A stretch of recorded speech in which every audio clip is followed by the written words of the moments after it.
Hi, everybody. It's your old pal Chuck, and I am back with another review. And today, we start what is a very sad journey for me. It is the reviews of the final three G.I. Joe Retaliation figures I have. Um, these, as well as the last two wave of Creo blind bags, as well as the forthcoming Wave 2 G.I. Joe 50th anniversary figures, may just well be the last 3 3/4 inch G.I. Joe figures Hasbro will produce. I really don't believe that. But starting us off is Kim Arashikage. I almost caught myself. Please forgive me. Otherwise known as Jinx. Now, the packaging is very odd. It doesn't call her Jinx, and I think that has to do with the San Diego Comic-Con exclusive from, I think it was 2012, 2013. It's my years get a little iffy, but this figure, and when we get into the detail look, you'll see is actually a straight repaint of the hooded version of that character.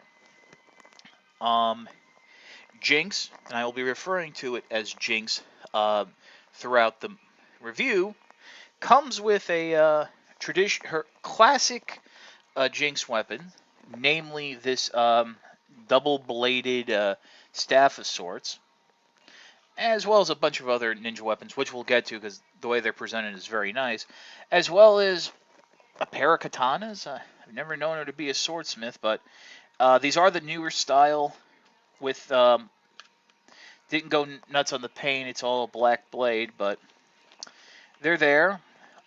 Very nice figure. So let's pause and get into the articulation.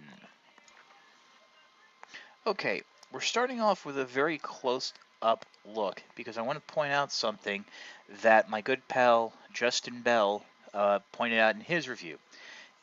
As you can see here, I'm trying to use my pinky, there, there, and across the chest, you can actually see the original molding of the original gi that the San Diego Jinx had. I'm just going to back the figure up now. Um, they did do a good job of covering it up, and if you're not looking for it, you would probably miss it, especially considering with the black heavy black striping. And interesting enough, there's like this sideways molded on belt that actually gives the impression that the figure's leaning somewhat to the side. Now, for articulation, head is on a ball joint.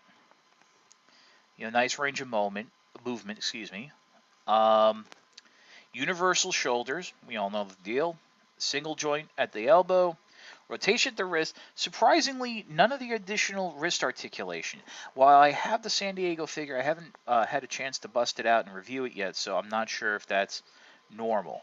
But also, is it just me, or does this suit bear a strong resemblance to the suit that Bruce Lee wore in Game of Death?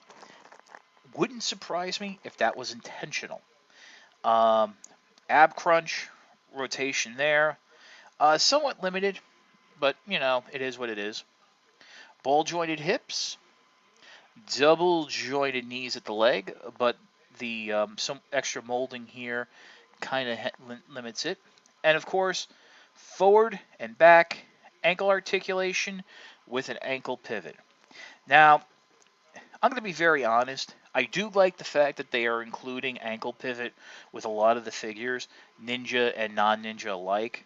But the problem is when you put in the ankle pivot joint, which in this style, where it's basically a ball joint or ball and peg joint, where it pegs into the foot, you are losing out on ankle rotation. So while the pivot is nice, it would be incredibly helpful to have either a boot swivel here or more of a swivel up in this part of the leg, the calf.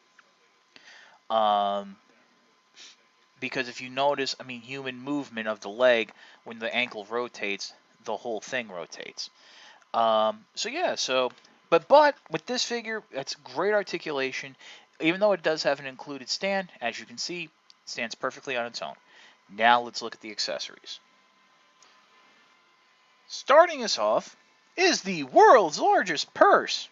I'm sorry, I had to make the joke. But no, this is a very nice weapons case, as well as this wrist gauntlet that is designed to fit on Jinx's arm. Now, you might be wondering what it's for. Well, it's a key, because if you, there's a cross-shaped key that will fit perfectly in the slot here at the top. Now, you don't need to use it to open the case. I mean, you can just press the button itself, but sometimes it'll spring open, sometimes not. But you go ahead and it's this weapon storage as well as a grappling device. Uh, Jinx comes with a pair of knuckle punches, or I want to say brass knuckles but spiked, a pair of nunchucks, and 2 pairs of sai, as well as a pair of tactical axes. They cannot fit in the case. I didn't want to leave them out because I didn't want you to think I was doing a hatchet job with this review. Get it? Tactical axes, hatchet. Yeah, I'm sorry.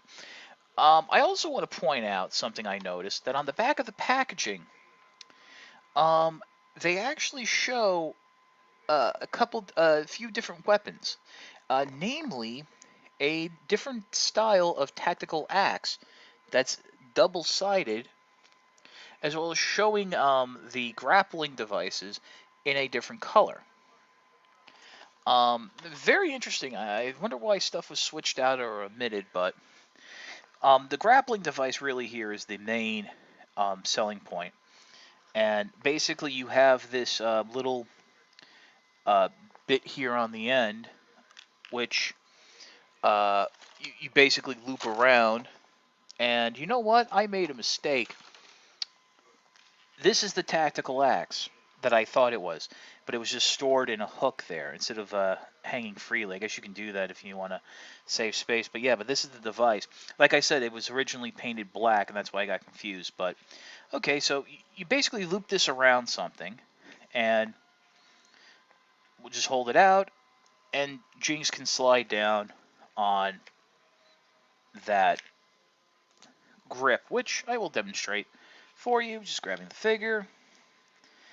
Hand holds it quite nicely. And just like that. It's actually a very short rope, which is kind of disappointing since a lot of the other grappling type of device items in the line came with a little longer bit of twine. All in all, I think Jinx is a fantastic figure. There was some concern early on whether or not we would see a movie version of Jinx released in the Retaliation line. And when we found out that she would be part of one of the later waves, there was some concern about finding it at retail. Well, I do want you to know that Jinx was always one of the figures I saw both at Target and Toys R Us, but now can be found primarily at Five Below. If you haven't already, go ahead and pick it up. It's a great addition, and hey, you know, the extra ninja weapons, you can spread them out if you want. This is your old pal Chuck for Jinx. We'll see you next time.